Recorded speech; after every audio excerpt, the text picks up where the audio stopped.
Hi hello and welcome to Anamika story one.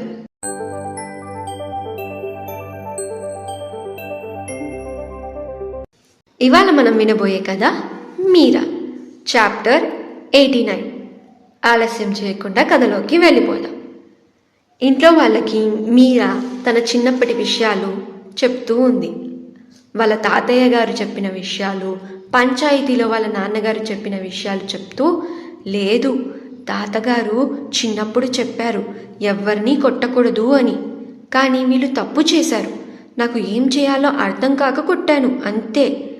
నాన్నగారు కూడా పంచాయతీలో చెప్పారు అదేంటి ఆత్మరక్షణ, దానికోసం మనం ఎవరినైనా ఎదుర్కోవాలి అని. ఇది విని రాజారావు గారు ఆశ్చర్యపోయారు. అలాగే చక్రవర్తి ఇంకా మిగతా ఇంట్లో వాళ్ళు కూడా ఆశ్చర్యపోయారు. అప్పుడెప్పుడో జరిగిన విషయాలు మీరాకి ఎలా గుర్తుంది, మీరా నిజంగానే మారుతుందా అని అందరూ మనసులో అనుకున్నారు. అమ్మో, ఎప్పుడో జరిగింది గుర్తుపెట్టుకున్నావా, నీకు మెమొరీ పవర్ బాగానే ఉంది అని అన్నాడు గౌతమ్. అంటే ఏంటి అని అడిగింది మీరా.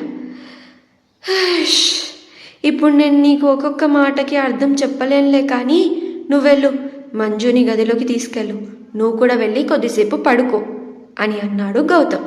పడుకోవాలా? అయినా ఇప్పుడు పడుకోవడం ఏంటి, ఈ సమయంలో ఎవరైనా పడుకుంటారా అని అడిగింది మీరా.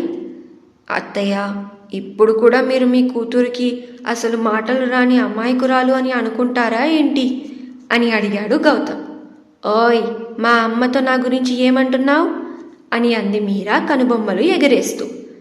మరి చెప్పిన మాట వినకుండా ఏంటి నీ వితండవాదం, వెళ్ళి కొంచెం విశ్రాంతి తీసుకో అని అన్నాడు గౌతమ్.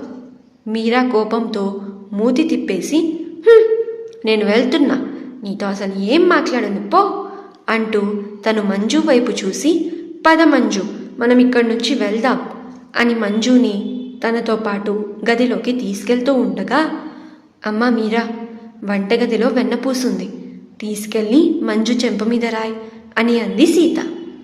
అలాగే అమ్మా అని అంటూ వంటగదిలోకి వెళ్ళి వెన్నపూస తీసుకొని మంజుతో తన గదిలోకి వెళ్ళింది మీరా. మీరా అక్కడి నుంచి వెళ్ళిపోయాక చక్రి సూరమ్మత్త దగ్గరికి వచ్చి తన పక్కన కూర్చొని, బామ్మ నీకేం కాలేదు కదా అని అడిగారు. లేదు కన్నా, నేను బాగానే ఉన్నాను అని అంది సూరమ్మత్త. తను గౌతమ్ వైపు చూసి, ఏరా మనవడా, ఇవాళ నిన్ను చూసి నాకు మా ఆయన గుర్తొచ్చాడ్రా, ఆయన కూడా ఇంతే, ఏది ఆలోచించకుండా కుస్తీ పోటీల్లో దిగేవారు, ముందున్న వాడిని తల బగ్గల కొట్టైనా సరే గెలిచేవారు. ఆయనే నాకదిగో ఆ కర్రని బహుమతిగా ఇచ్చారు. ఇస్తూ ఏమన్నారో తెలుసా, ఈ ఊర్లో మగాళ్ళ కన్నా ఆడవాళ్ళకే ఎక్కువ విషయాలు తెలుసుండాలి, ఈ ఊర్లోని ఆడవాళ్ళు ఎప్పుడూ కూడా వెనకబడిపోకూడదు అని.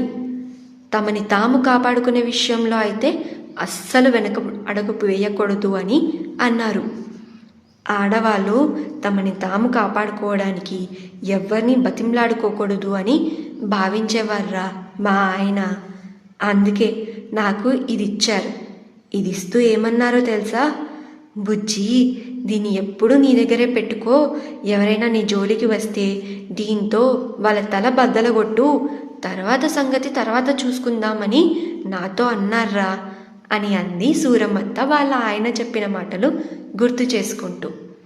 ఈ మాటలు అన్నీ గుర్తుకు రాగానే సూరమ్మత్త కొంచెం ఎమోషనల్ అయిపోయింది.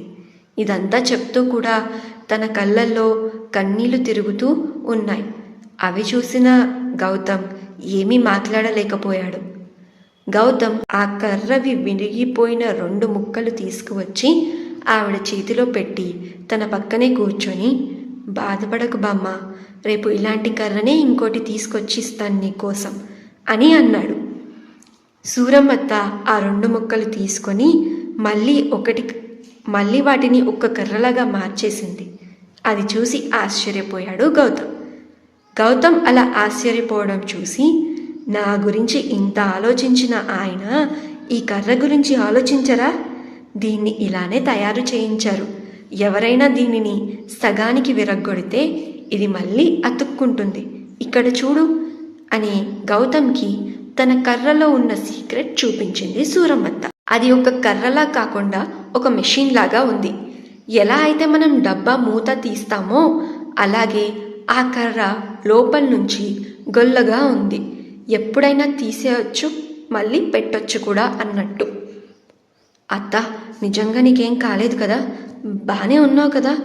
డాక్టర్ గారిని పిలిపించనా అని అడిగారు రాజారావు గారు, సూరమ్మత్త వయస్సుని ఇంకా ఆరోగ్యాన్ని దృష్టిలో పెట్టుకొని. నేను బాగానే ఉన్నాను రాజా, కానీ అడగాల్సింది నన్ను కాదు, ఇదిగో వీడిని అంటూ గౌతమ్ భుజం మీద చేయి వేసింది సూరమ్మత్త. అయినా ఈవిడికి ఏమవుతుంది? నన్ను కాల్చుకొని చంపాక కానీ చావదు, ముసల్దే అయినా మహా ముదురు ప్రాణం అని పళ్ళు నూరుకుంటూ మనసులోనే అనుకుంది రాజీ. గౌతమ్, నీకేం కాలేదు కదా అని ఆప్యాయంగా దగ్గరికి వచ్చి తన తల నిమురుతూ అడిగింది సీత. లేదత్తయ్య, నేను బాగానే ఉన్నా అని అన్నాడు గౌతమ్. వాడికే బాగానే ఉంటాడు, కొట్టాడు కదా, ఇప్పుడు పంచాయతీలో ఏం సమాధానం చెప్తారు, ఎవరు సమాధానం చెప్తారు అని గయ్యమని అంది రాజీ. అందరూ రాజీ వంక చూశారు. పంచాయతీ అనగానే రాజారావు గారు కూడా కొంచెం ఆలోచనలో పడ్డారు. రాజీ గౌతమ్ వైపు చూస్తూ, కొట్టినోడు బాగానే ఉంటాడు, కొట్టించుకున్నోడు వాళ్ళు ఇక్కడ పడి ఉన్నారు. ఎవరి కోసం ఇదంతా జరిగిందో ఆ మహారాణి పైన గదిలో ఉంది, తను బయటకి రాదు. మరి ఇప్పుడు ఊర్లో వాళ్ళు అనేది ఎవరిని అని అంది రాజీ.